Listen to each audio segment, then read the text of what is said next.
Okay, so today's topic would be linked list. Within the linked list, we will cover the header linked list, that is grounded and circular linked list. So we'll start. What is a header linked list first? A header linked list is a linked list which always contain a special node called as a header node. So apart from all the nodes that we are aware, that is a starting node, end node, or we have something called as a start pointer. But in the header linked list, we have something called as a special node, and the name given to that special node is a header node. It is always present at the beginning of the linked list. Okay. Now it has two types. The first type is a grounded header list, where the last node contains the null pointer. You can also understand the grounded header list as a normal singly linked list with a header node. The name is a grounded header list. In that particular case, the last node contains the null pointer. Okay. Now second is a circular header linked list. A circular header list where it behaves like last node points back to the header node. So it is just seem like a circular linked list, but there are two major changes here. The first change is the last node points to the special node that is being added in a circular linked list. So in a circular linked list, we have a special node called as a header node, that is a special. That is the first change, and the second change would be the last node point to that special node itself, that is our header node. In that case, we call this thing as a circular header list. Now you can see here the header linked list can be divided into two parts, that is a grounded header linked list and circular header linked list. So that is the two different parts. Come to the grounded header linked list first. See here, this I am talking about. This is we call this thing as the header node. This we call as the header node. That is an idea. Okay. Okay. So what is a grounded header linked list first? A grounded header linked list is a header list where the last node contains the null pointer. So it is just like a singly linked list only, but we have something called as a special node called as a header node. Now the term grounded comes from the fact that many text uses the electrical ground symbol to indicate the null pointer. So it is just a convention or a way why the grounded word has been utilized.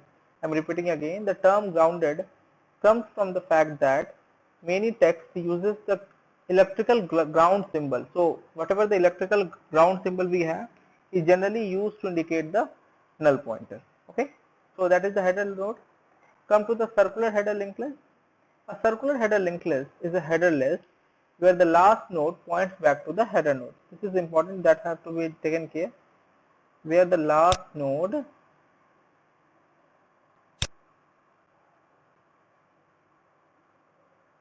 points back to the header node. This is important.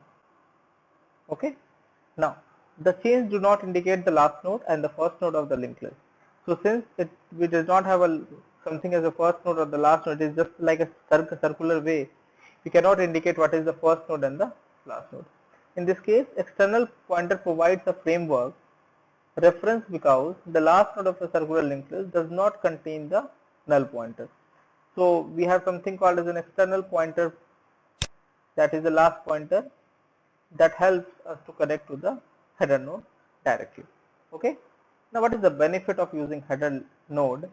There is two major benefits, right? One way to simplify the insertion and deletion is never to insert an item before the first or the after the last item, and never to delete the first node. See, one of the simple ways it will simplify the insertion and deletion, that we will not have like that many cases like insert beginning, insert last or something. It will always have a case like insert after or before. Okay. So we could like insert before the first node or insert after the first node. So there is nothing like it is a beginning insertion or deletion at the last, because header node will always be present. Okay. I'm reading this statement again. One way to simplify insertion and deletion is never to insert an item before the first and after the last item. So there is nothing like before the first node, that is the beginning, and there is nothing like at the end, and we will never have to delete the first node.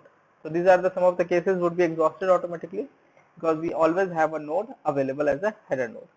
You can set a header node at the beginning of the list containing the value smaller than the smallest value in the data set.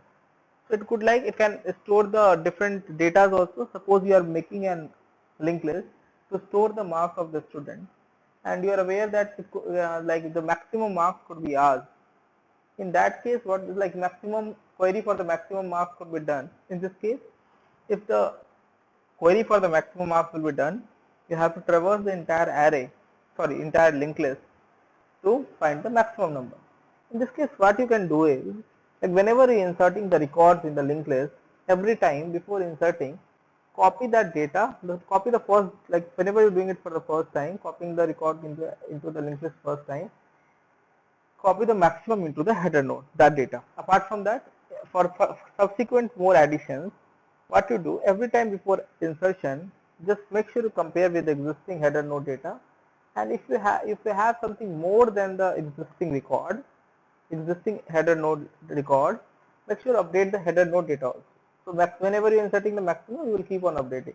So whenever you are done with this insertion process, or like whenever you are done with storing all the records, what will happen is, I'm repeating again, what will happen is like your header node will have the maximum record by default. So whenever the user will do a query for the maximum number, just looking at the header node will give you the data.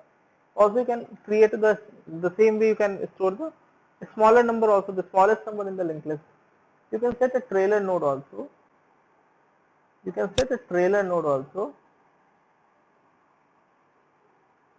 at the end of the list. Means as header we can also could have a trailer list that will point to the end of the list containing a value larger than the largest value in the data set. It could be anything, like you can store small list, you can store largest, as per your need, right? You can store any information in the trailer data. Now, these two node, header and trailer, serve merely to simplify the insertion and deletion algorithm and are not the part of the actual list. So the major reason of the header node, header or trailer node, just to merely simplify the insertion and deletion process, so that you should not have that many number of cases like beginning, end and everything. We have the limited number of insertion cases, and they are not the part of the actual linked list. The actual list is between these two nodes. So whatever, suppose you have header and trailer node, whatever the node that exists between the header and the trailer node is the actual part of these nodes. So, okay, so we'll stop here. So thank you for listening.